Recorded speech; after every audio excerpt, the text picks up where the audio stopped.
Heads up to everyone, we are now going live on YouTube.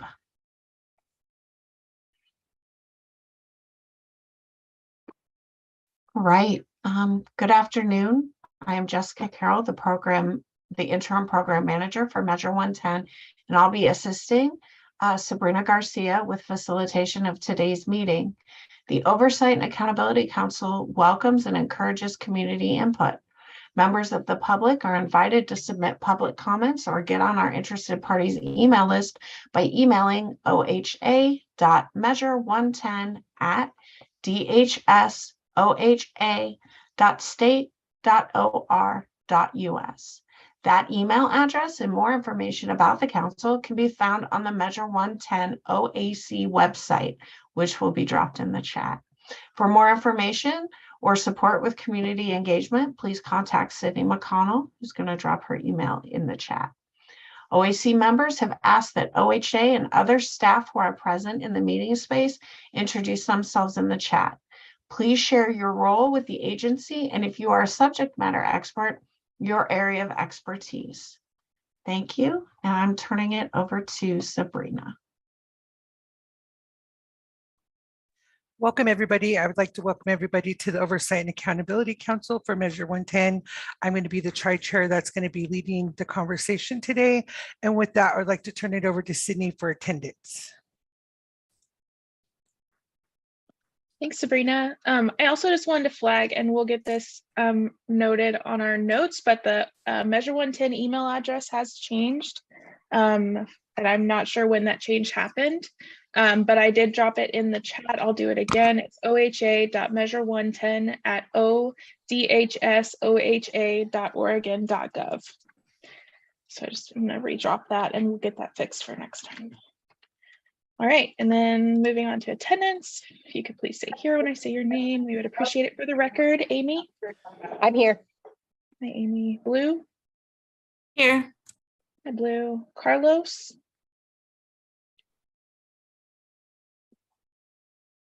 There we go. I'm here. Hi, Carlos. Caroline? Here. Hi, Caroline. Dharma will be late. Henry? Here. Hi, Henry. Hubert? Has not yet joined. Keisha?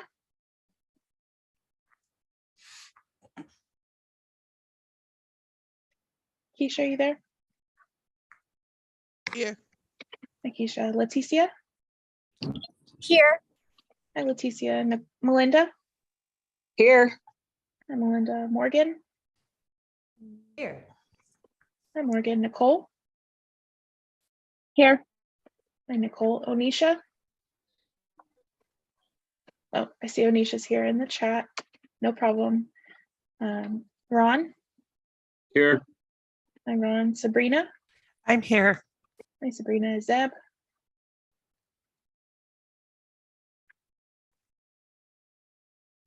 Zeb, are you out there? Oh, Zeb's here in the chat. Steve. Oh, Steve, you're on mute. Oh, I'm here. Happy Wednesday. Hi, Steve. And Dr. Richardson, I don't believe is here, but that still gives us 16. Back to you, Sabrina. Thank you very much, Sydney. And I'm going to go over the agenda for today, which we're going to do our vote from last week, which is around the grant termination. We're going to have a presenter today to come and talk about policies and procedures conversation, and then we're going to have an OHA update. And I'm going to go ahead and welcome Steve to lead us into the conversation about the grant termination. Sounds good. Thank you, Sabrina. And if you would pull up the slide, Sydney, and just a reminder from last week, we had two sets of votes and motions that we discussed. The first set was whether or not the council would be in favor of extending the current grants, and after a robust discussion, agreed to move ahead with that. The second set had to do with how to handle existing funded organizations within the current grant period. There was a question about whether we needed to move ahead with the second set of motions. related to that, and that's the difference. The vote that you had last week had to do with the future of grant agreements. This has to do with the current round prior to the extension. So there was two motions. This first you voted on and passed, but just to remind you of that. And then there's the second motion that we started the dialogue on, but we ran out of time. Going back to the first one, if you would, for a second, Sydney, just to remind folks. So again, this is the proposed motion number one that you did vote on and passed.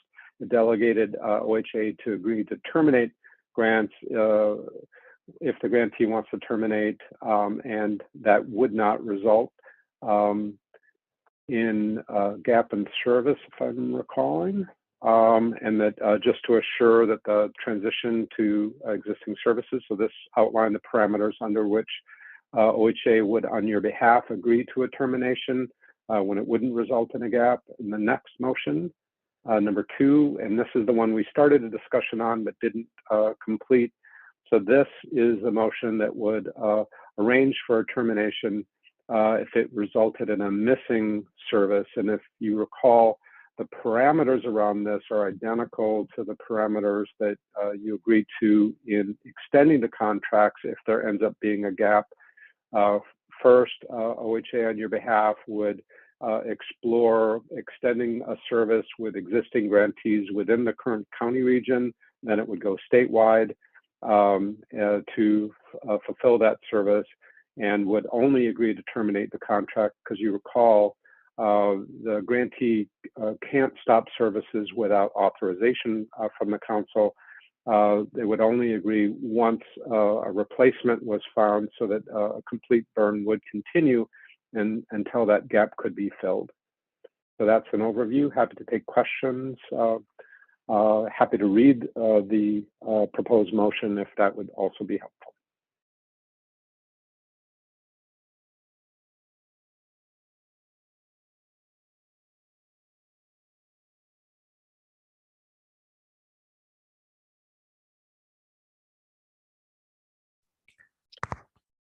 And I'm Steve, seeing the question in the chat from Anisha about an emergency clause around filling if a grant has to be terminated immediately. In the examples, a provider who may have relapsed or a death, and I would turn it to Shanna or Allison on contract language, or perhaps John.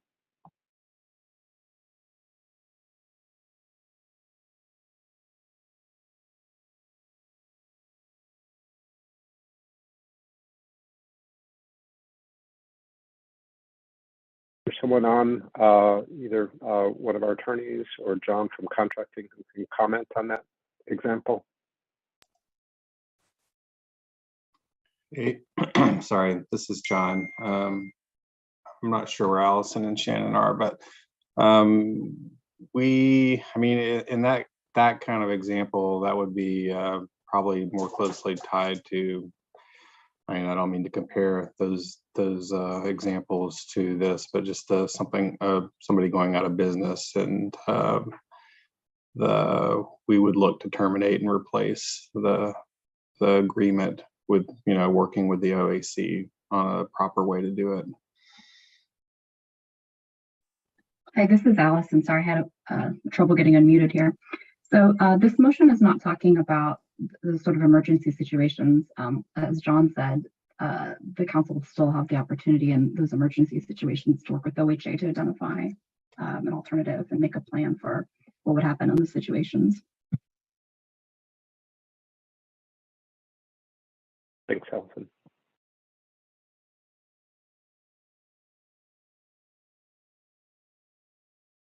I see Blue's hand up. Yeah, is Onisha, did that get answered okay? I know you gotta type in the chat. I just wanted to be sure before I jump in. Okay, well, if there's more, I can pause or we can come back, I guess. So I think it was okay, I think it was, oh,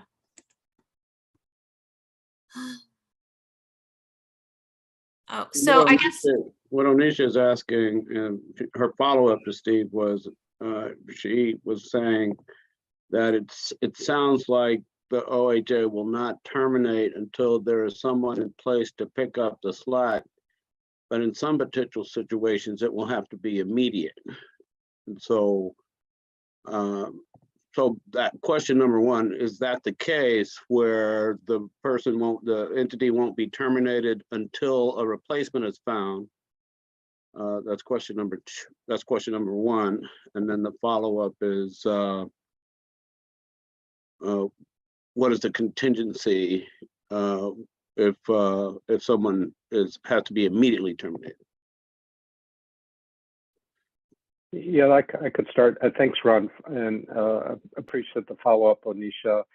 I think our responsibility as the support for you all in these burns is to take swift action when swift action is needed. And we could imagine a case where providers simply can't respond and can't provide services. And I would look to Allison or John to talk about what happens on a contractual basis. But if there's an urgent need for a service that a provider no longer can handle, then I think it's our obligation, and what we would do at OHA is to expedite a process to secure another provider to serve in that place, and look at options to contract with or secure a financial option to ensure that we can pay someone else to take their place.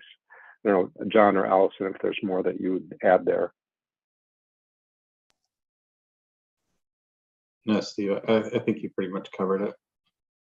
That's right. And I would just add that there's nothing in this that prevents the council from using any of the other rights and abilities that it set out in its grant agreement to be able to act more swiftly. I think this motion is just laying out some particular situations that we're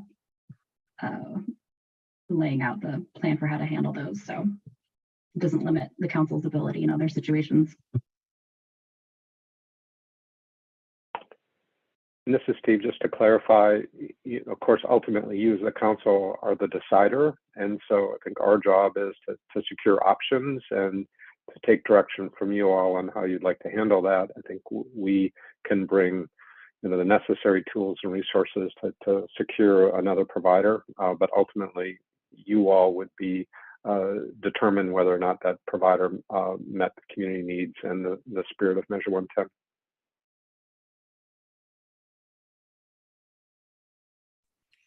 Steve, Onisha does have another follow-up. What is the expected expedited process, and will it be written in black and white in the policy? Yeah, thanks, Sabrina.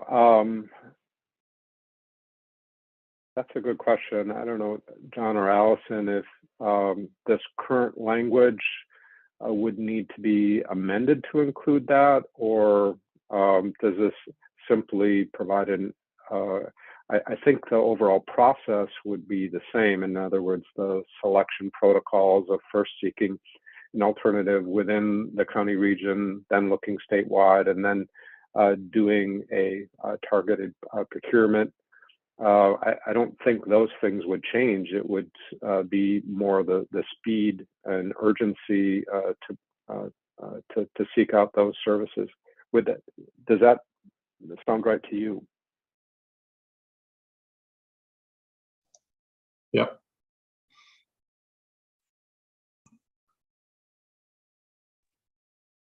Yeah, I think that Perhaps it may make sense to have a separate discussion or policy similar to what Blue commented in the chat to talk about those other situations if we foresee those coming up.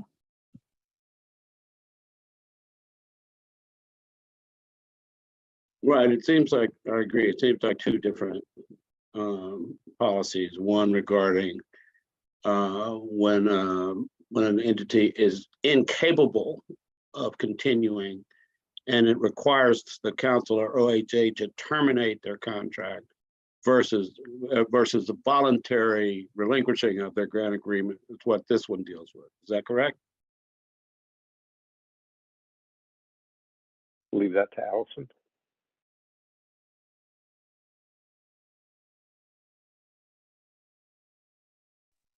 I'm not sure if I followed that question.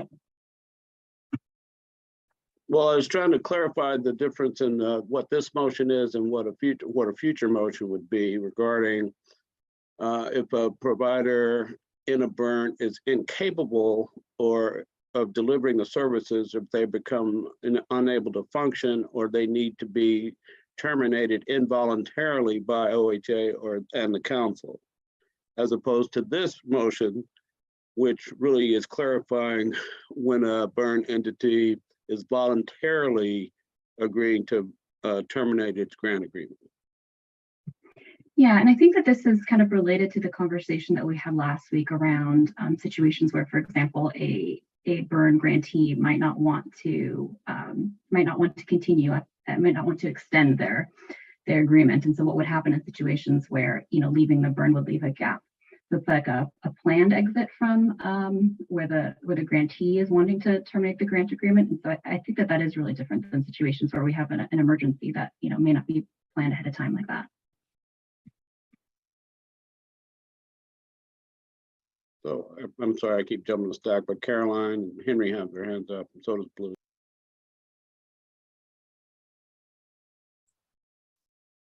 So I do just want to acknowledge that I think Onisha brought up a good point that we may want to look into a motion around emergency termination or immediate termination. So that if that particular situation comes up, we will have a pathway forward. Now, I can't remember what the first proposed motion was that we already voted on, but I had, okay, perfect. So, okay, I just wanted to make sure that that there was language in there around the transition of services. So I am good because I can see that they fit together now. So I am good. I will pass it to Caroline. Okay. I just want to make sure, I have two things. I just want to make sure that I'm clear in reading this. So I understand the first sentence up to the first comma. But then it says Oregon Health Authorities authorized to negotiate with current grantees. So are you saying any grantees in the state or just within that county? Yeah, Carolyn, good question. So the way that we envision this is very similar to how it worked in practice during the negotiation phase for funding the burns. Is first we would look within approved providers within the county region that's affected. So start, from home base, if you will. And then if no willing or able provider emerged from those discussions, then move statewide. And so allow, widen the view to other providers who might be willing or able to step in. And then if no approved provider, so one that the council has already approved statewide, is willing or able to provide the service, then there would be a targeted procurement that would happen after that. Okay. Is that helpful? Well, I think you need to put it in that order then, because the way I'm reading it is the fact that you're going to the current grantees first when you should be going to the county region, beginning with the county region, and then with other. Yeah, because see, it's redundant now. You see what I mean? Because you should then first go to the county region if there's a gap in service within the county. Yeah, that's so the language, I'm sorry if it's confusing, but it's intended to convey exactly what you've just described. So we can adjust the language, but Yeah. Starting in that second sentence, it says OHA is authorized to negotiate with current grantees, beginning with the county region anticipating the gap. So that's the home county. And then with any Measure 110 grantees, so statewide, to provide the missing burn service. And then the next bullet is if we need to go further, that targeted procurement around. Okay. I apologize. We happy to no, adjust I might be the only one who's reading it a little out of sequence. Sometimes when I read, I see it in order that it occurs. I could see how you're explaining it too now. The other, I think, point I want to make is this. I might not be using the correct term, because turnkey ready is to actually buy a house. You know, when we say it's turnkey ready, there's an expectation that the whole house is ready and I don't have to do anything to fix it. These programs are not going to be technically turnkey ready. And so I'm not sure why our expectation is so high that every county is going to be, or, you know, set to do the total burn when we didn't give them an opportunity to get their feet wet yet. So we don't know if there's an emergency in the county or not, because they're not going to have all these elements or all these sectors or whatever we're calling them in place. So I don't want to get us into I think a scenario where we start interpreting what an emergency is. So, oh, you know, this county doesn't have that part, so now we have to jump in and panic. We have to give opportunity for folks to do startup, and I don't know, you know, we haven't discussed how long that might be, because every county is going to be different, and some counties going to have access to more resources than other counties to get certain things done. I mean, especially if there's going to be any type of I think remodeling or building a new a facility. We don't know what the market's going to do in terms of cost of material, if it's going to go up or going to go down, it's going to delay, which might be a part of an element of burn. So I think we should probably just make this so rigid that we make it to the point where we can't move forward and say, no, this county lost 2 elements within the burn. Then give them time to get back into compliance, because no one's going to be, well, I'm not even sure what the word is for turnkey ready programs. It's probably not the correct term, but I just want to make that comment, because I think I've been in the field too long and been in many new startup programs, and they don't happen overnight. Thank you, Caroline. I think all really good feedback. To be clear, I think our obligation, as we understand it at OHA, is if when we learn of an organization who can't or won't continue to provide a service, and that results in a gap, you know, it's our obligation to notify you all as quickly as possible. And then this is just a framework for how do you want to proceed in ensuring that we have full burns throughout the state. And the level of urgency, I think we'll also need to research and convey to you all if it's an urgent situation. But what we assume is that if there's a gap in the array of burn services, that becomes urgent for folks, because all of these are needed services in our county region.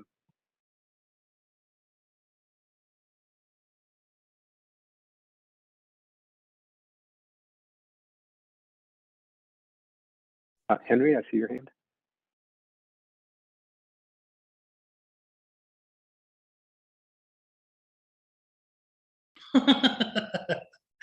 I was on mute.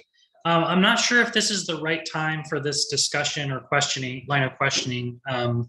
It seems like it might be adjacent to this conversation, so I'm happy to, you know, ask for another agenda item or whatnot.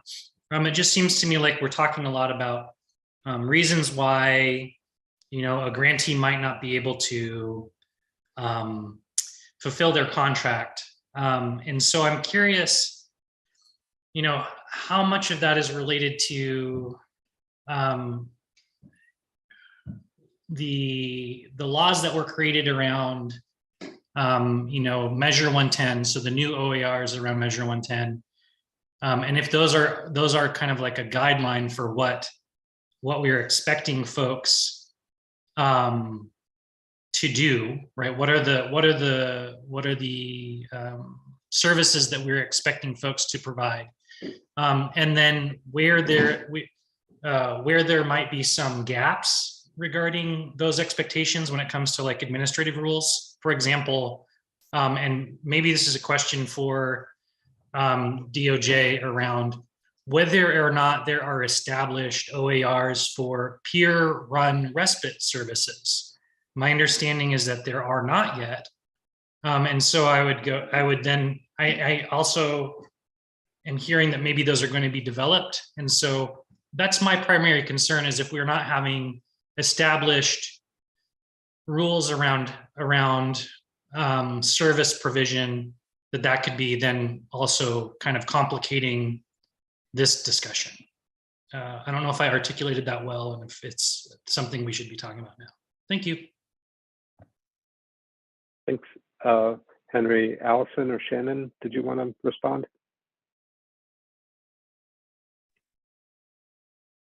We'd have to do a little bit of research on that question and get back to you all.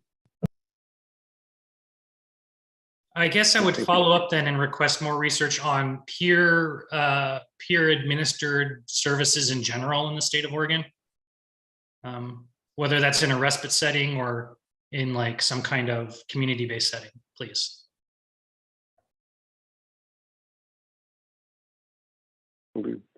So what I'm hearing, just to summarize at this point, is I'm not hearing concern about this second motion that's on the table.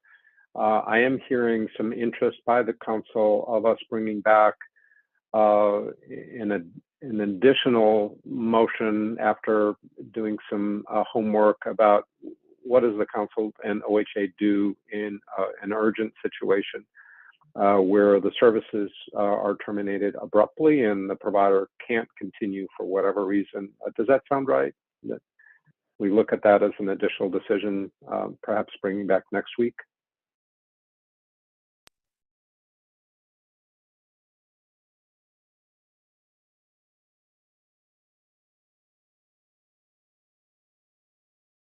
Sabrina, I see your hand, followed by Ron.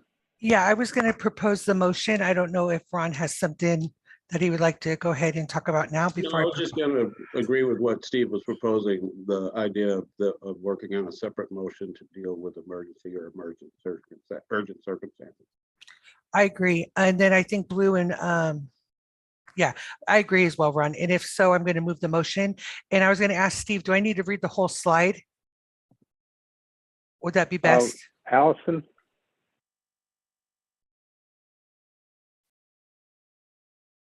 Allison, what's our that would, our yeah, protocol Sabrina, here? it's Shannon O'Fallon. That would be best if you could, sorry. Okay, I'm going to go ahead and read the whole slide to propose the motion. Please bear with me. I make the following motion. If a grantee wants to terminate a grant agreement and the termination will result in missing burn service in a county, OHA is authorized to negotiate with current grantees, beginning with the county region, anticipating a gap in service, and then within any Measure 110 grantee to provide a missing burn service in a county. OHA is further authorized to issue a targeted procurement for the missing service element in that county if no current Measure 110 grantees can provide the service. OHA can only agree to terminate a grant agreement under the mutual termination clause of the grant agreement on behalf of the OAC if there is another service provider in place to complete the burn. I'll second that.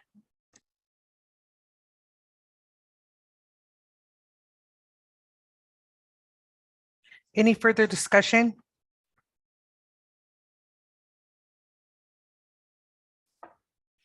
There's some comments from Onisha in the chat box. Would you like me to read those? Yes, please. Yeah, it says, yes, just amend the language a bit and include the planned expedited process. Thank you, Steve. Second comment, should we take out the word only? And the third comment is especially if we are going to change that.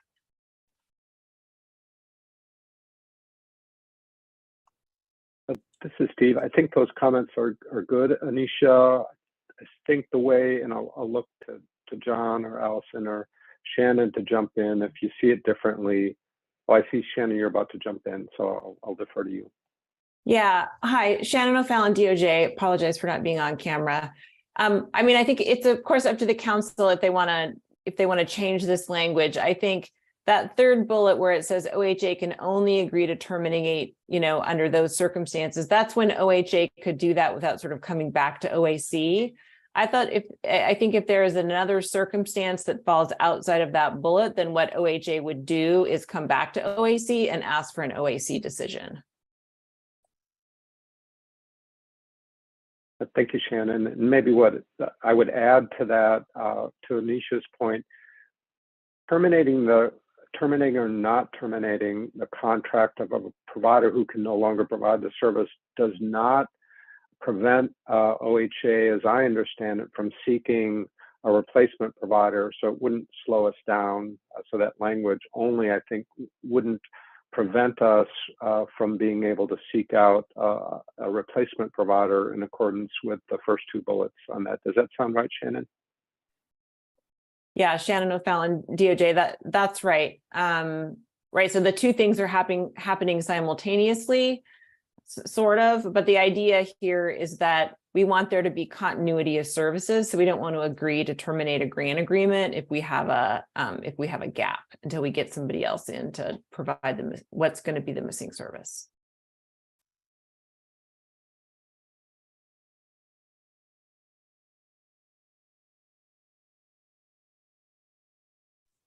Blue, you can go. I would just to sort of follow up with what Shannon just said. I think there are certain circumstances where we may need to terminate when there is no replacement. And that's, I think, what Onisha is talking about. And these are more like emergency situations where, you know, people's safety is in question or whatever. And I think that it would be helpful for us to have an emergency termination policy or a motion that we can maybe vote on at the next meeting, because I can definitely think of circumstances where it would be better to have a gap in services than to have a provider continue trying to provide services.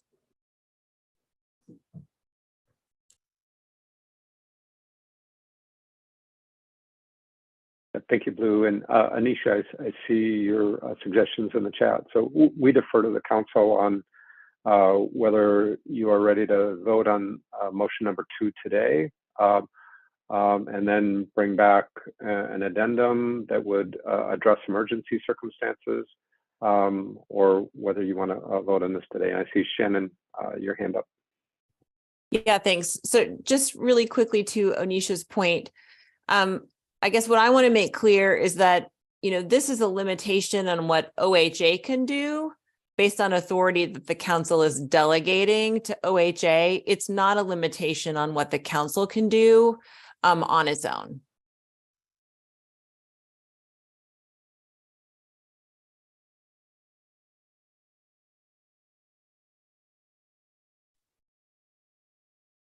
So I'm comfortable. Okay, so Nisha said, okay, I'm comfortable with moving the motion, and in addition to putting it on the table for next week, some of Blue and Onisha's concerns. And I see that Henry has his hand up. Go ahead, Henry. Thank you, Sabrina. Just to respond to Shannon, to your statement about this is limiting the scope of what OHA can do and not what the OAC can do.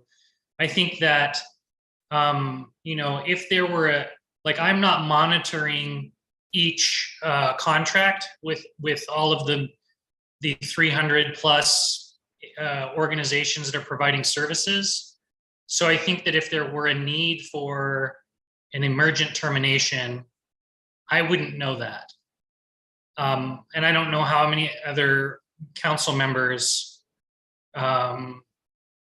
you know, would know that unless they had some kind of personal knowledge. So I guess my concern is that, kind of going back to Carolyn's point last week, we've decided to contract with 300 plus organizations. How are we going to provide oversight for those folks, especially if there are not any current administrative rules, which I'm not, you know, we're still trying to figure out whether there are or not. So that's just, I don't know if that's a part of this discussion. Again, I'm simply saying it feels kind of like a daunting task for, maybe there needs to be some type of other process other than leaving it up to the Oversight and Accountability Council. Thank you.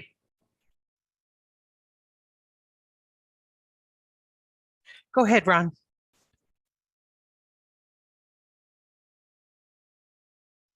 No, I just want to, I hear those concerns, and I think we can capture that stuff in the future discussion regarding the future motion.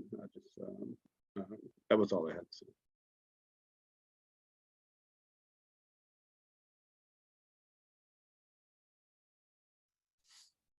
I was wondering if we don't have any other further discussion besides a note that's going to be taken and be addressed in our future tri-chair meetings, as well as brought back to the table in the next council meeting. I was hoping that we can move the motion forward. Yeah, it's been moved and seconded. I don't see any further discussion. Sydney, are you going to take the vote? Thank you. Sorry, I had to, when I'm sharing my screen, my buttons go to the other side, so I couldn't get unmuted. I apologize. All right, the motion was as written on the slide that Sabrina read for us, and it was seconded by Blue. Amy, how do you vote?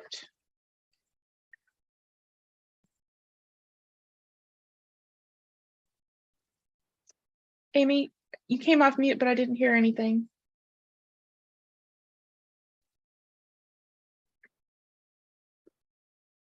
I vote yes. My there she is. screen froze. Everything froze. Sorry. My vote Okay. was yes.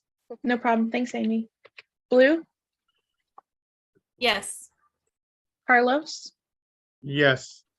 Caroline, Yes. Dharma. Yes. Thanks, Dharma. Henry, Yes. thanks, Henry. Hubert, Yes. thanks, Hubert. Keisha, Yes. thanks, Keisha. Leticia, Yes. thanks, Leticia. Melinda, Yes. thank you, Melinda. Morgan, Yes. thank you, Morgan. Nicole, Yes. thanks, Nicole. Onisha, Anisha abstains in the chat. Thank you, Anisha. Ron, Yes. thank you, Ron. Sabrina, Yes. thanks, Sabrina. And Zeb.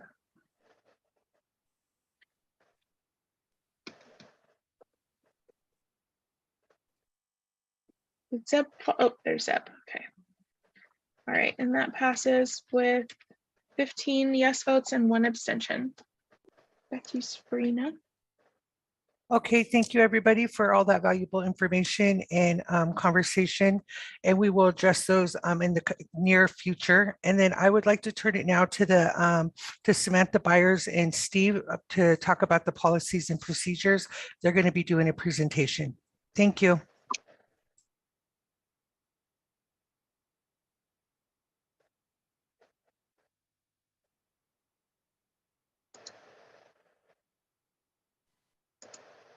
Sorry, I just was pausing to see if Steve was starting or if I should just begin. I think Steve's having some technical difficulties, possibly. Do you want me to start, Jessica, Sabrina? Okay, thanks. Hi, everyone. Sam Byers, Behavioral Health Medicaid Policy and Planning Manager. It's nice to be back with the group. I haven't seen you in a long time and happy to support some of your work as you move forward. I just wanted to give an overview of the policies that you received. And I think I really want to start by saying that this is really like, it was just the start of something for the council to have to either say, hey, we want to make sure this gets corrected in the policy, or to be like, this is not at all what we wanted, and rewrite the policy. So just understand that they're really provided and given to you with the intention of you being able to really make sure that they meet the needs of what you're seeking.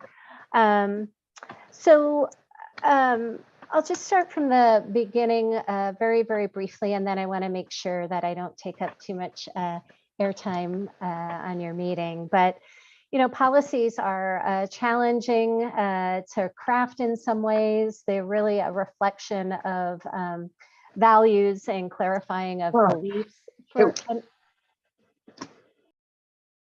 And clarifying of beliefs of an organization and really setting expectations for those values and beliefs to be at the core of every aspect of their work. When we built the template, it was really designed, I think, with the idea in mind that you provided that there will be some newer or smaller entities joining Burns or coming to the table for the first time that literally don't have the human power to be able to have an administrative team to begin crafting, policies and procedures for their organization, even though that is some of the requirement. And so this was just a way to begin to give a template to support that work. Our goal as a team when we were starting to craft the template was to really make sure that we tapped into the council's values in terms of how work is delivered. And we also took feedback from a couple of council members that was incredibly helpful. One being that each policy have some language that could be cut and paste by an entity quite easily to create a policy, but that also there might be some guiding questions within the template that would allow them to personalize it for their organization. So I have a couple other things, but I just want to pause there before I talk about the structure of the actual policies and then sort of next steps that might be needed.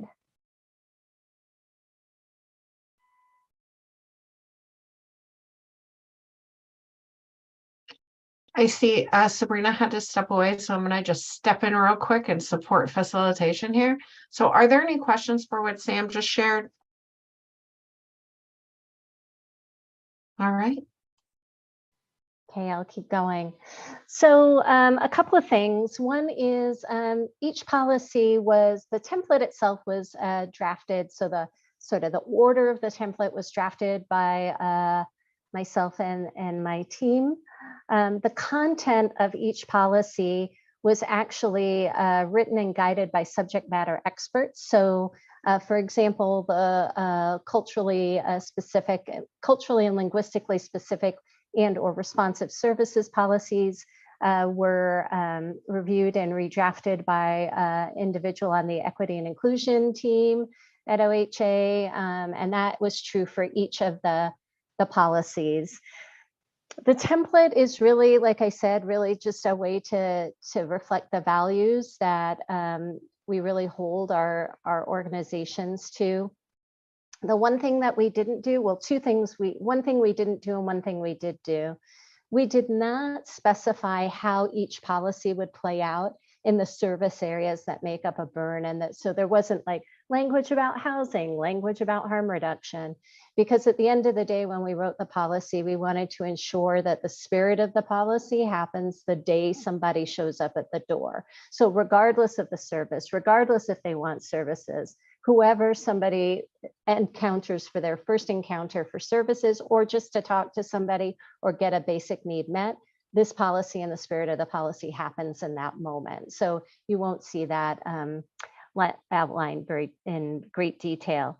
What you will see, and this was feedback from a council member, Onisha specifically, was really helpful around saying, as council members, we want to know that the providers are actually adhering to these policies. Like, how do we know? They can write anything down, but how do we know?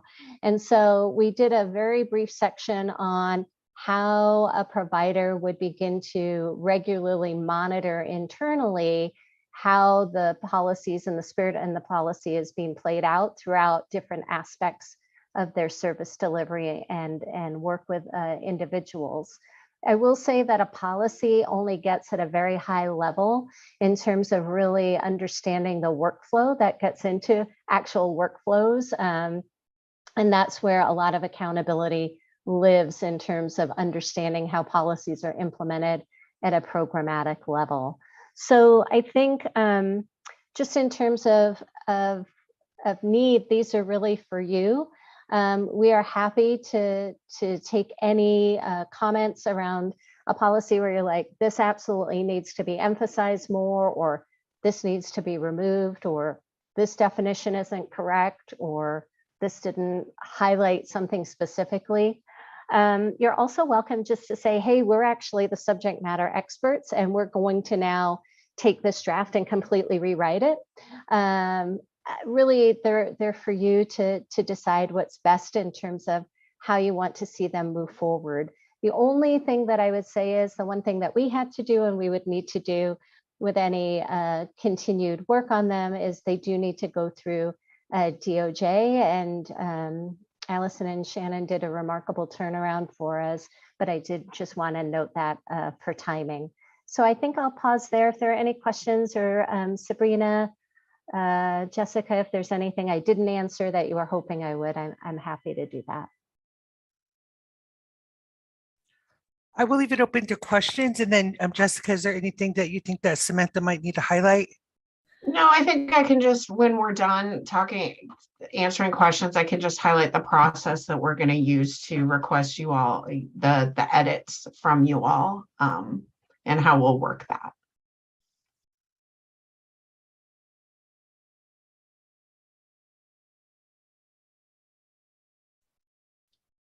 Do we have any questions from the council?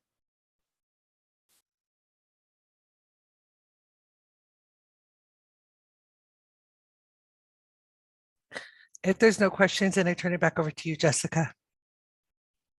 All right, so first of all, much gratitude to Sam's team, all of the subject matter experts that helped here.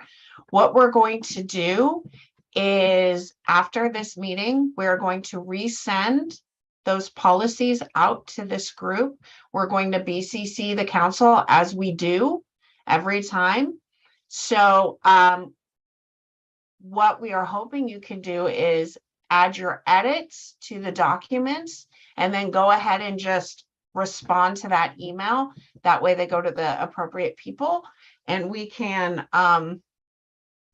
get those edits incorporated. We're going to ask you, this will also be in the email, we're going to ask you to have those back to us by Friday.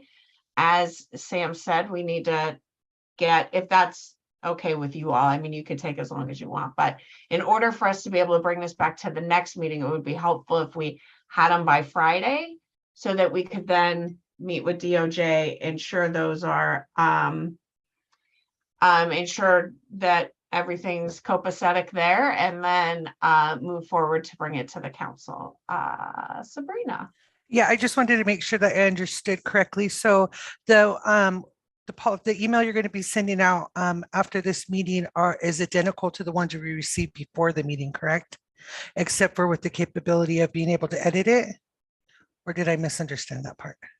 Yeah, no. Good question. So what we're going to do is we're going to send you out a new email with all of that information that I just said, like, please have this back to us by Friday, close of business on Friday or Monday if y'all want, but we're just trying to keep it reasonable for the steps that come after. So we're going to attach the policies to it, and then you can just open it up and you can just put your edits into that document. Or can I just allow Sam to jump in here, because I might be saying something completely wrong? Yes, please. Nothing completely wrong. I just wanted to potentially ask for maybe a couple more days on the timeline. I'm just thinking in terms of if there were major revisions or a rewrite, if that was anything we wanted to make sure we had a document that had all of that incorporated, and then have DOJ review it and get it to a council meeting. I don't know if the Friday to a Wednesday council meeting would be possible. That doesn't mean it's not possible, but just thinking through that, that would be my only question. And happy to follow whatever the council or yourself need. Thank you, Samantha. And Blue? Yeah, I think in order for it to be equitable on both ends, it sounds like I would prefer if we could have until Monday morning or the end of Sunday, so that those of us that are doing multiple jobs or going to school and working can still have a chance to look at those, versus Friday at the close of business. And that might also mean that we vote on these not next Wednesday, but the Wednesday after, to also give enough time for Sam's team to incorporate those. And I would just also ask if you have a preferred way that we put our edits or comments, if you want us to use like track changes in the document, or just change the language that we think should be changed, like what would be the best way for us to suggest changes and create the least amount of work for the people who are going through those? So Thank I you, think- Bloom. Yeah, so I think just to answer that question, track changes are helpful. And please correct me if I'm wrong, Sam. I think that would be the preferred way to give feedback. Yeah, and just emphasizing again, these really are your policies. And so it's really just a matter of making sure that we get the changes in correctly, and that you're also welcome to resubmit a whole other policy too. So I think it's absolutely however you'd like to work as a council. Thank you, Sam. Dharma?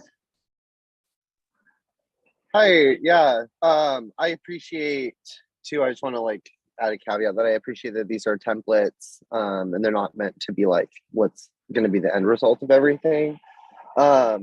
And I know that all of the, I need time to look at all of the policies, but specifically the LGBTQIA2S plus policy, I found it really to be lacking in a lot of ways. It's going to require a really major rehaul. And so I would say like the extended deadline, I really support that for Monday morning. And additionally, and I don't want to override what the council feels about this, but my feeling as a queer and transgender person is that the conflation of these identities in a combined policy is going to end up taking away from the significance of honing in on transgender and non-binary inclusive policies.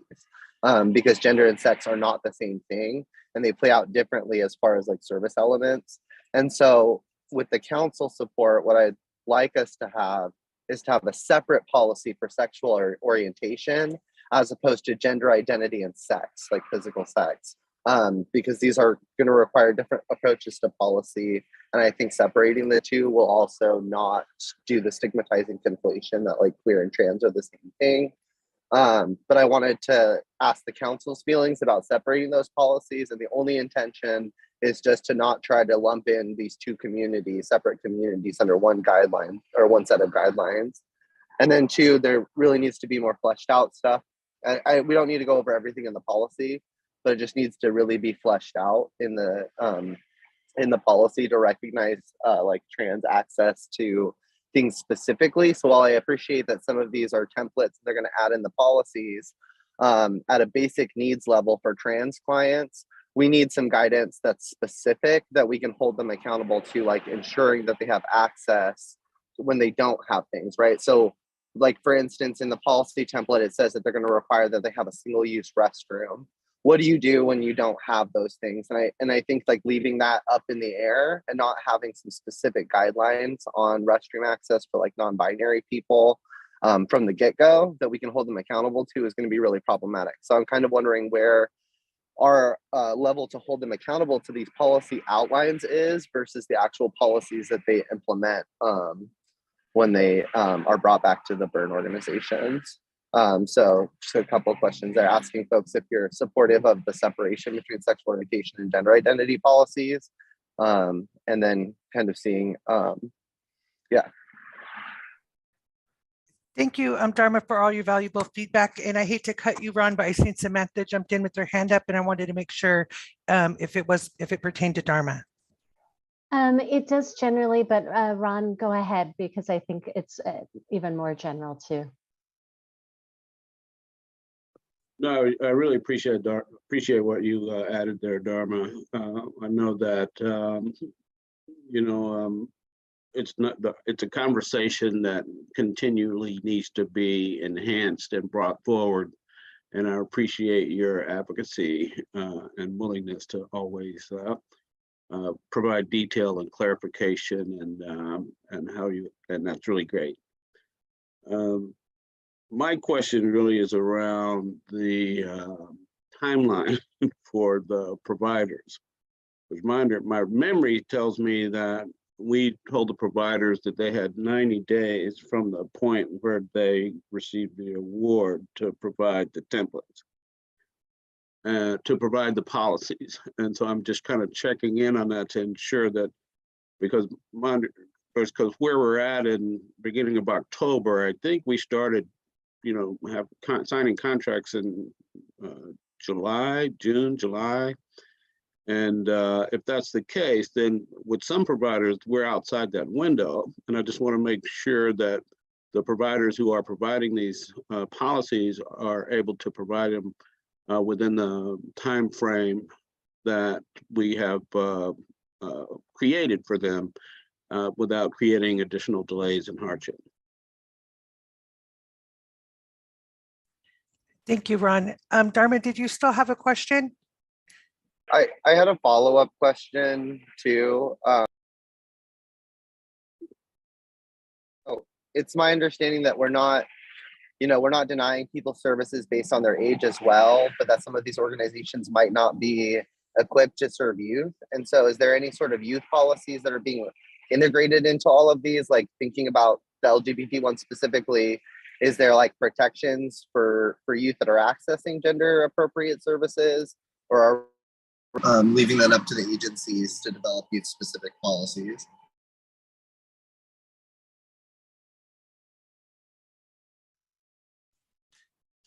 Thank you, Dharma. You cut out at the end. I don't know if you're finished.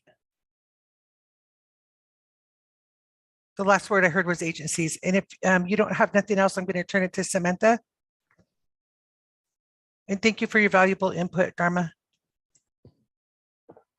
Yeah, sorry, I'm lowering my hand and unmuting at the same time.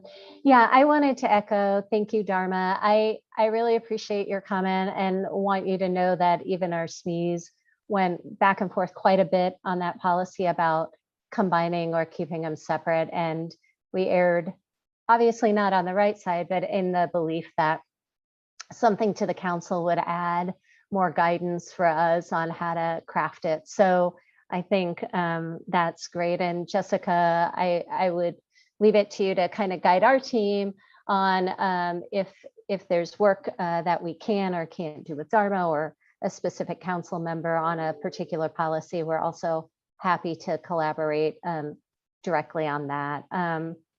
The other thing, just following up, we do have a youth policy, but it isn't specific to accessing services. So it doesn't, it's generally about youth. It's not like if you have a trans youth accessing services, what does that mean? If you're really like, oh, we serve people, 25 to 60, what does that mean? So I think I will leave that to the council, and happy to take any feedback or whether or not we add it, just what policy that really should sit in potentially. And I think that's mostly it. But Jessica, Sabrina, let us know what makes the most sense to move that work forward. Thank you, Samantha. And I see that Jessica has her hand up. I do. Thank you, Sabrina. So first I want to go, first things first, Ron, you are correct. But you are correct about your description of what is in the grant agreement regarding policies and procedures. However, we have waived that 90-day portion, and we have changed it to 90 days from when the organization receives the policy template. So that timer has not started yet. That timer will not start. We say it every chance we get. So thank you for allowing me to say it here, because then I'll say it as loud as I can without hurting everybody's ears. The timer has not started yet. You have not received the policy template. That 90 days has not started yet. So that's the first thing. Thank you for that reminder. I appreciate that. Thank you for reminding me to give that reminder, Ron. Second, to Sam's point, yes, absolutely. It is possible for council members to work with the SMEs. I think that's already happened. We just need to do it on a one-on-one basis because public meeting law. So please, if you want to, if you want to be a part of that, I think that's fine. I think please feel free to reach out. You can reach out to me and I will connect you, or you can reach out directly to Sam if you have Sam's email. So that is absolutely, yeah, that is within your capability. And I can't remember, was there another question that I was going to answer? Or should I be quiet? Okay, quiet. Thank you. Thank you, Jessica. And Keisha? Yeah, I just had a comment about how we separate LGBTQIA plus from race when it is not separate. Like that community faces different challenges being from that community and a person of color. Like, and it seems like we separate them, like they're not intersectional, and it's different the way trans, non-binary folks experience life being a person of color. And so I just want to incorporate that as we're making up these policies, and not being blind to the fact that race plays a factor in the way, in the intersection of these communities. Thank you, Keisha, for that input. And Samantha? I promised Sabrina my last one. One thing that I did want to mention is, and just hearing the comments really reinforces for me, many providers already probably have policies that they could submit or whatever their contracts require.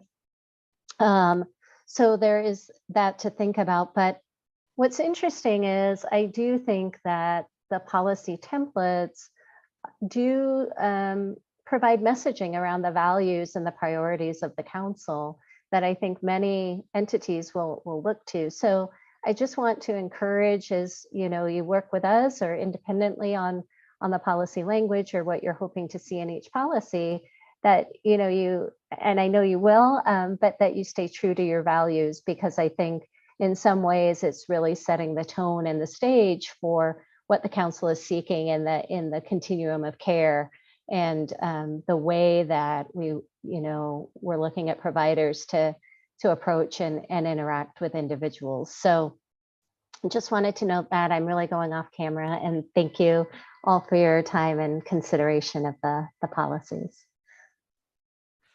Thank you very much, Samantha, for all your guys' hard work. And Samantha did put her email in the chat box if anybody's interested in connecting with her. I did see that Dharma had her hand up, but she took it down. If there's nothing else, then I'd like to turn it over to Jessica.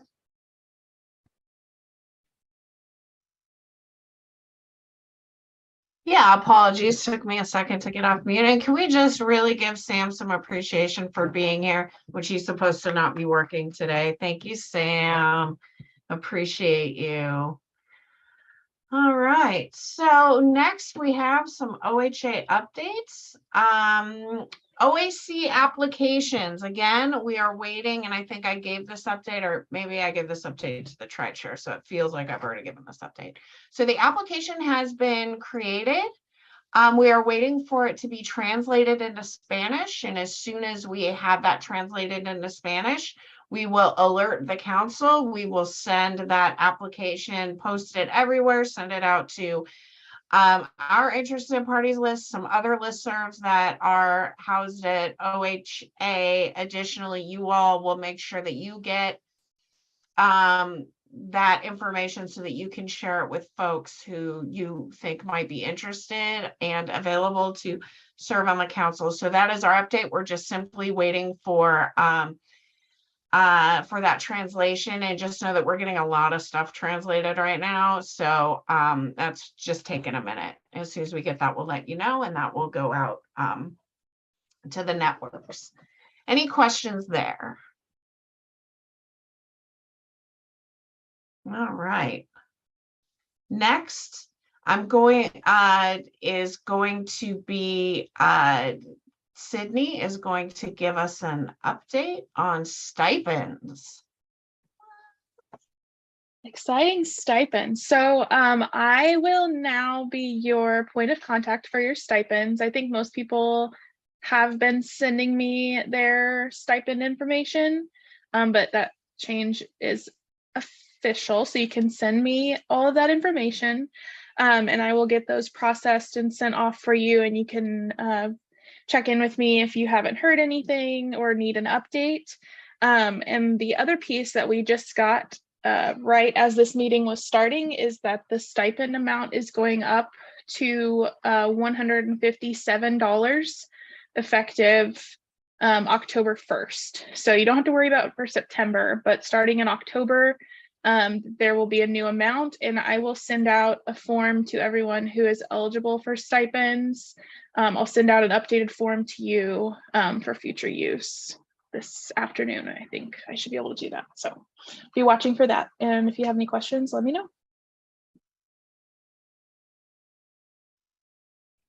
All right. Thank you so much, Sydney. Really appreciate that. And appreciate how promptly you get to those questions and stipends and all of that documentation. She's super fast. I'm super excited to be taking that in program. That way we can answer your questions as soon as you have them. The last update that are we getting paid on time? So Sydney, would you like me to take that one? Yeah, sure. So that's a good question, Anisha. We only hold part of this process. We get that information to the folks who need it as soon as, or who do the payments as soon as possible. We do. So we do our part and our best to ensure that you get paid as soon as possible. So please know that Sydney even did some work on her day off. Sydney even did some work on her day off last Friday to make sure people's stipend information got to where it needs to go. So we do our best. All right. The last update that I have, and I don't have all of the information yet, so please know that, is that we've been talking about this for a while, having a council training and in-person training. And so we are finalizing some dates that we're going to propose to you all. And we're going to do that through Doodle Poll. So it's going to have where we're trying to come up with some dates in Portland and some in Salem. And I think we're trying to do it no later than the beginning of, Onisha needs to, somehow got kicked out. I forgot what I was saying. Yeah. So we're going to present some options to you all in a Doodle poll. Some days we have only availability in training in Portland. Some days it'll be in Salem. You all can choose. I have heard from some folks that Salem might be more advantageous for those folks who are closer to the southern part of Oregon. So if you're so inclined to support those folks, that would be helpful. A Doodle poll will be coming, and it will, we can choose a date and time. We will be doing our best to set up something virtual. So in case you can't make it, or if you whatever, that you can participate. We're looking at hopefully getting a couple different trainings and having lunch together, and just, this council has done some amazing work, having never met each other in person for a lot of us. And for never have sitting, just sitting down and sharing a meal. That's really big in my culture, as you could tell. No, share, but I think there's something to be said for doing that. And so I'm hoping as many of you can will come. And so that is coming. That information is coming to you all. So thank you for that. And that is my last update. I'm going to pass it back to our Tri-Chair, Sabrina Garcia. Thank you, Jessica. And I look forward to when that day comes. I'm excited. I am a person traveling from Southern Oregon, so I hope it's in Salem, not to plant any seeds. But anyways, I also want Onisha and Henry and Blue to, and anybody else that offered their input to know that, and Keisha offered some input, that we will definitely be addressing those in the next Tri-Chair meeting. And I don't have anything else. If the council doesn't have anything else that they would like to talk about. I have a question. Okay, go ahead, Melinda. Do we have any answers on the state emails yet? Great question, Melinda. I'm gonna go ahead and take that one. Since I don't see anybody else on here is gonna take that one. The answer is no, not yet. What I'm hoping, well, let's see if we can't try to fold that into our in-person training, because I think there are just some logistical stuff there. Some of you have equipment, some of you don't. And you need to have equipment to use your state email. So I will get some folks on the case, and maybe we can address that. Maybe that can be part of our in-person training. Thank you. Thank you, Melinda. Thank you, Jessica and Melinda. I also see that Blue has her hand up. Yeah, I just wanted to check in. I know we had discussed options for responding to emails that come through the Measure 110 email. And I wasn't sure where we landed, or if that is something that we will be deciding on in a future meeting. Yeah, so I think, it hasn't quite been landed what that process will be, or what process we will bring to the council. I think we've had some conversations as tri-chairs with the tri-chairs, and I think there's some larger conversations there. So please know that we will talk about that on Friday and hopefully get something in front of the council very soon. Also understanding that we also have the policies to do too. So yep, we are still working on that. Okay, so I trust that Sydney and the powers that be were taking notes on what we're going to talk about in the tri-chair meeting. And if we don't have anything else, then I'm willing to give, if everybody would like, the rest of their afternoon back. Okay. I see Onisha does have something in the chat, so it could be maybe a one-on-one. I just want to make sure that somebody from OHA sees that in the chat. Yeah, if you guys could just email us the person we need to talk to about it. Yeah, absolutely. Absolutely. Bye, guys. Have a nice day.